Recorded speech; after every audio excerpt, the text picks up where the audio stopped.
हर हर महादेव। मैं हूँ राम प्रवीणाचार्य मिश्र। 19 समस्या और समाधान चैनल में आप सभी का हार्दिक अभिनंदन एवं स्वागत है। दोस्तों, हमारे पास बहुत दूर दूर से फ़ोन आए कि गुरुजी हम लोग ऐसे गांव में रहते हैं, या हम लोग बहुत कम पढ़े लिखे लोग हैं, या हमें कुछ भी नहीं आता, या और हम लोग इस संस्कृत का श्लोक नहीं बोल पाते हैं। तो एक आम जनमानस या एक आम व्यक्ति जो गृहस्थ लोग हैं वो भगवान की पूजा कैसे करें, क्योंकि उन्हें विधि विधान तो बहुत कुछ आता नहीं है।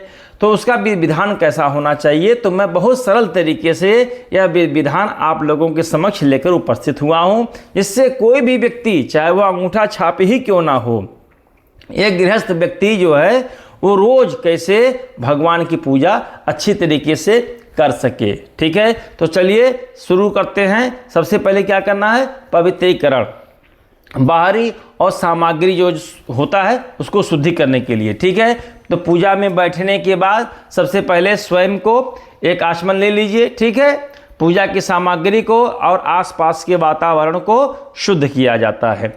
कैसे करें, तो बाएं हाथ में से जल ले लीजिए और दाहिने हाथ में चाहे एक फूल ले लीजिए, चाहे अगर आपके पास कुशा हो कुछ भी ले लीजिए, कोई इससे दिक्कत नहीं है। ठीक है, और इसको ऐसे पकड़ लीजिए, गौमुखी ऐसे पकड़ लीजिए। ठीक है, पकड़ लीजिए और उसके बाद इसको अपने ऊपर ऐसे छिड़क लीजिए और इसे पूजा सामग्री पे छिड़क दीजिए जो भी आपके पास हो। ठीक है, और छिड़कने के बाद इसका मंत्र क्या है सुन लीजिए, फिर बताता हूँ मैं आपको।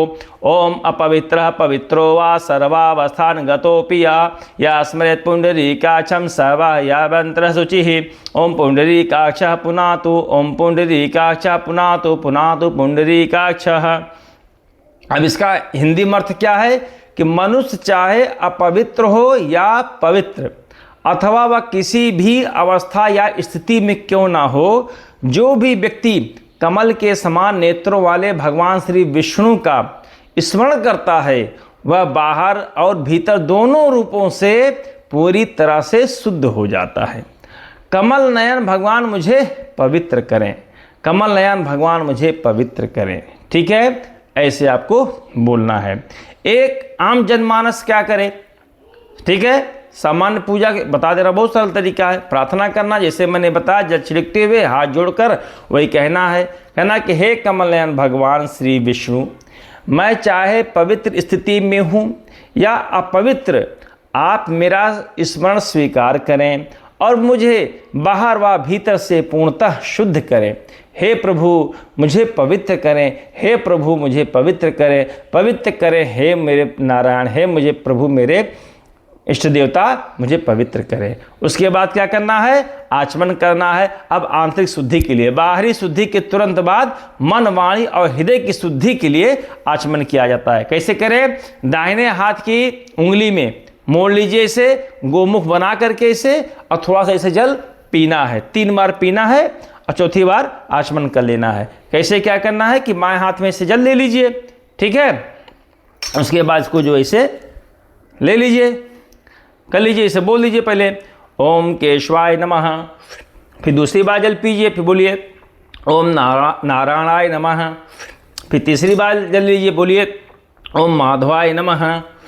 ठीक है, और अंत में हाथ धो लीजिए, इसे बोलिए ओम ऋषिकेशाय नमः। ठीक हो गया।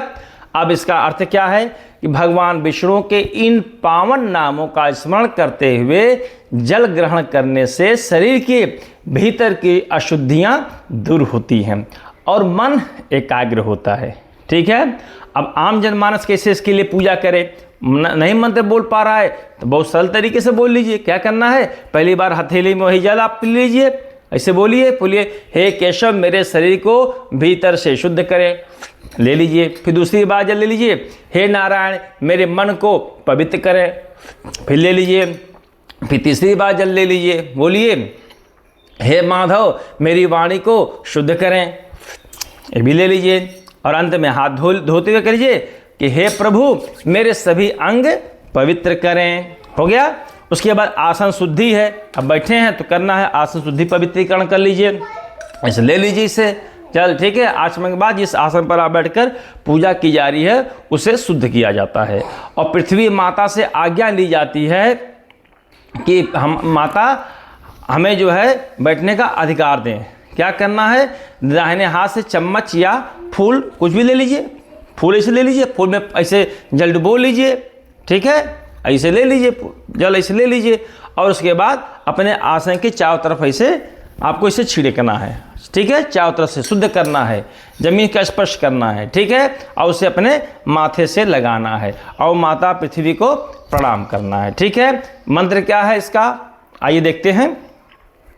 ओम पृथ्वी त्वयागिता लोका देवी त्वं विष्णुनागिता त्वं च धाराय मा देवी पवित्रं कुरु चासनम। इसका अर्थ क्या है, हे पृथ्वी देवी, आपने संपूर्ण लोकों को धारण किया हुआ है और आपके स्वयं भगवान श्री विष्णु ने धारण किया है। हे देवी, आप मुझे भी स्थिरता प्रदान करें और मेरे इस आसन को पवित्र करें। देखिए, अगर मैं कुछ बोल रहा हूँ, थोड़ी त्रुटि अगर हो जाए तो आप मुझे क्षमा करिएगा, ठीक है। तो सामान्य लोगों के लिए सरल प्रार्थना से करना है, जल छिड़कते हुए और धरती माता को प्रणाम करते हुए कहना। जो सामान्य लोग हैं क्या करना, बहुत आसान है। हे धरती माता, आपने पूरे संसार और श्री हरि विष्णु को धारण किया है, कृपा करके आप मुझे भी स्थिरता प्रदान करें और मेरे इस बैठने के लिए स्थान को पवित्र करें, ठीक है, हो गया। अब आइए दीप जला लीजिए इसे, ठीक है। जलाने के बाद दीप का मंत्र होता है, क्या करना है, जब आसन शुद्धि हो गया, अब दीप देवता को साक्षी मान करके उनकी पूजा की जाती है। अब आइए दीपक जला लीजिएगा, ठीक है। कैसे करें, ध्यान रखिएगा। भगवान के सामने दीपक जला लीजिए, चाहे वो घी का दीपक हो, चाहे वो तेल का दीपक हो, जो भी हो। प्रज्वलित करने के बाद हाथ जोड़ करके दीप देवता के दर्शन करें और उनसे प्रार्थना करें। क्या देखिए, अब इसका भी एक अलग मंत्र है, वो आपको बता दे रहा हूँ। शुभम करोति कल्याणम आरोग्यम धन संपदा शत्रु बुद्धि विनाशाय दीप ज्योतिर्नमस्तुते। अब इसका हिंदी में अर्थ क्या है वो भी समझ लीजिए कि हे दीपक की ज्योति, आप हमारा शुभ और कल्याण करती हैं, आप हमें उत्तम स्वास्थ्य और धन संपत्ति प्रदान करती हैं। हमारे शत्रुओं और मन के बुरे विचारों की बुद्धि का नाश करने वाले हे दीप ज्योति, आपको मेरा नमस्कार है। और जो सामान्य लोग हैं उनके लिए क्या करना है, दीपक जला करके हाथ जोड़कर उनको कहना, चाहे ऊपर वाले भी बात कर सकते हैं, चाहे इस तरह से भी कह सकते हैं। क्या कह सकते हैं कि हे दीप देवता, आप हमारा शुभ और कल्याण करें, हमें उत्तम स्वास्थ्य और धन संपत्ति प्रदान करें, हमारे मन के बुरे विचारों का नाश करें। इस पवित्र ज्योति को मेरा बारंबार प्रणाम है। हो गया, वो सरल है। उसके बाद अपना आरती उरती कर लीजिए, पूजा पाठ कर लीजिए, फिर भोग लगा दीजिए। भोग लगाना, भगवान को जो है नैवेद्य चढ़ाना है। अब क्या करेंगे, तो भगवान को आरती करने से पहले ही भोग सब लग जाना है, ठीक है। तो भगवान को प्रेम पूर्वक भोजन, फल या मिष्ठान जो भी हो आपके पास, वो आप भगवान को चढ़ा दीजिए। अब भगवान के सामने एक सफ़ेद पात्र में भोग, बढ़िया साफ पात्र में एक भोग लगाइएगा, ठीक है। और उसको भगवान से स्मरण करिए कि भगवान जो है कि यदि भगवान विष्णु, राम जी या कृष्ण जिसकी भी आपको पूजा करनी हो तो आप उसमें तुलसी दल जरूर डाल दीजिएगा। बिना तुलसी दल डाले भगवान भोग को स्वीकार नहीं करते हैं, ठीक है। उसके बाद हाथ जोड़ लेना है, हाथ जोड़ करके प्रार्थना करना है। अब इसका श्लोक क्या है, त्वदीयं वस्तु गोविंद तुभ्यमेव समर्पते गृहाण सम्मुखो भूत्वा प्रसीद परमेश्वर। अब इसका हिंदी में अर्थ क्या है, हे गोविंद परमेश्वर, यह सब वस्तुएं जो मेरे पास हैं वे आपकी ही दी हुई हैं और मैं आपकी दी हुई वस्तु आपको ही समर्पित कर रहा हूँ। हे प्रभु, कृपया मेरा सन्मुख होकर आकर के आप इस प्रसाद को ग्रहण करें और मुझ पर प्रसन्न हो जाइए, ठीक है। और अन्य लोग अगर नहीं मान लीजिए कह रहे हैं तो कुछ दूसरे तरीके से भी कह सकते हैं। दूसरा तरीका क्या है, कहिए कि हे परमेश्वर, यह जो कुछ भी मेरे पास है सब आपका ही दिया हुआ है, मैं आपका दिया हुआ यह प्रसाद आपको ही प्रेम पूर्वक अर्पित कर रहा हूँ, कृपया इसे स्वीकार करें और मुझ पर अपनी कृपा बनाए रखें। है ना, सिंपल सा। उसके बाद फिर आइए देखिए क्या है, जब आप पूजा पाठ कर लीजिए, अब आपको भोजन लेना है। जब भोजन करना है तो उसके पहले आपको भगवान को भोग उनकी श्लोक पढ़ना चाहिए, मतलब भगवान से प्रार्थना करना चाहिए, माँ अन्नपूर्णा से प्रार्थना करना चाहिए, भगवान शिव से, माँ पार्वती से करना चाहिए कि माता हमारा धन धान बना रहे और भोजन सबको मिलता रहे। तो भगवान भोजन करने से पहले हमें जो है भोजन के लिए 2 श्लोक बोलना है। क्या बोलना है? थाली सामने आ जाए तो दोनों हाथ जोड़ करके दाहिने हाथ में थोड़ा सा जल ले लीजिए और अन्न देवता और माता अन्नपूर्णा का ध्यान करना है। और जब मंत्र पूरा हो जाए तो उसे थाली के चारों जमीन पर से थोड़ा छोड़ दें और आदर पूर्वक फिर भोजन शुरू करें। ठीक है। अच्छा, श्लोक क्या है आइए हम तो देखते हैं।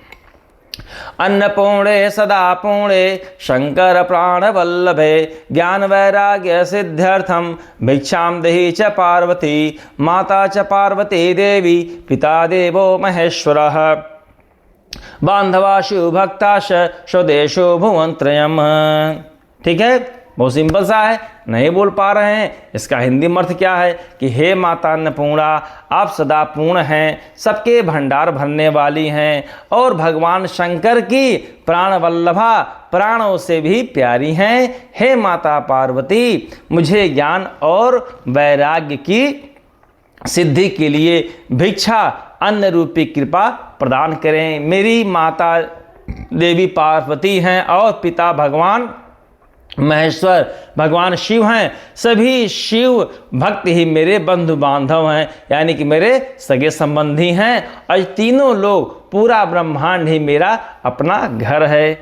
और अगर दूसरे तरीके से करना चाहें तो दूसरा तरीका भी मैं आपको बता दे रहा हूँ। प्रातः भोजन की थाली के सामने हाथ जोड़कर पूरे भाव से कहें कि हे सबकी भूख मिटाने वाली माँ अन्नपूर्णा, हे शिव की प्राण प्यारी देवी माँ पार्वती, आप मुझे ऐसा भोजन यानी कि अन्न दें जिससे मुझे सच्चा ज्ञान और शांति प्राप्त हो। मेरे सच्चे माता पिता शिव पार्वती हैं। ईश्वर के सभी भक्त ही मेरा परिवार है और यह पूरा संसार ही मेरा घर है। इस उत्तम भोजन के लिए आपको कोटि कोटि प्रणाम है। बहुत सिंपल सा है। ठीक है। अब दोस्तों, अच्छा लगा नहीं लगा? अब देखिए, अगर मेरे बोलने में थोड़ी सी त्रुटि हो गई हो इधर उधर तो थोड़ा जल्दी जल्दी बोल रहा हूँ कि वीडियो बहुत लंबा ना बने। तो इस पर भी कुछ लोग ऐसे ज्ञानी पुरुष आ जाएंगे, बहुत ज्ञानी लोग जो है बता देंगे देखो पंडित जी तो जो है वो थोड़ा सा गलत बोल दिए। तो भैया मैं आप लोगों से क्षमा चाहता हूँ, क्योंकि देखिए त्रुटियाँ सबसे होती है। मान लीजिए मुझसे भी त्रुटियाँ हो गई हो तो भाई मैं अब बार बार वीडियो नहीं बना पाऊँगा, क्योंकि वीडियो बहुत लंबा हो जाता है। तो आप लोगों से क्षमा प्रार्थी हूँ मैं। और अभी भी मुझे बोलने का तरीका नहीं पता है, तो आप लोगों से निवेदन है कि कृपया आप लोग कमेंट में कुछ अच्छा ही रखिए। और दूसरी बात यह है कि मान लीजिए जैसे ठीक है, मैं तो यही चाहता हूं कि मेरा ही प्रयास है कि जितने भी मेरे भाई बंधु हैं या जो मेरे दोस्त हैं या ऐसे लोग हैं जो कहीं बाहर रहते हैं और गांव से रिलेटेड है या कहीं पहाड़ी एरिया से हैं, अब उनको उतना नहीं ज्ञान है कि कैसे वो श्लोक बोलें, क्या करें। तो मैंने इसीलिए बताया बहुत सरल तरीके से वो पूजा पाठ कर सकें, क्योंकि हमारा सनातन धर्म जब बचा रहेगा भैया तो मैं भी बचा रहूँगा, आप लोग भी बचे रहेंगे। और आप देख ही रहे हैं कि अन्य धर्मों के लोग क्या कर रहे हैं, जो पूजा पद्धति नहीं जान रहे हैं वो सब आडंबर फैला करके, और जो भी हमारे सनातन धर्म के भाई बंधु हैं उनको बहला फुसला करके अपने धर्म में वो करवट कर रहे हैं। तो आप सभी ब्राह्मणों से, खासकर मेरा ब्राह्मणों से विनम्र निवेदन है कि प्रभु आप लोग अगर मुझसे कोई भी गलती हुई हो मेरे बोलने में या कुछ भी, तो कृपया आप लोग मुझे क्षमा करें और मेरा उत्साह और बढ़ावें। और हाँ, आप फ़ोन से, ठीक है, आप हमें सजेस्ट भी कर सकते हैं प्रभु कि मैं और इन लोगों के लिए क्या अच्छा बना सकता हूं। अगर ये वीडियो पसंद आई हो तो आप इसे लाइक करें, शेयर करें और बेल आइकन दबाना ना भूलें। और साथ ही साथ अन्य कोई भी अगर आपको जानकारी चाहिए तो आप हमें कमेंट बॉक्स में, या जो हमारा व्हाट्सअप नंबर है, मोबाइल नंबर है 8090131010, इस पर आप हमसे संपर्क कर सकते हैं, क्योंकि मैं एक एस्ट्रोलॉजर हूँ। ठीक है, कोई कर्मकांडी पंडित नहीं हूँ। जय श्रीमन नारायण की।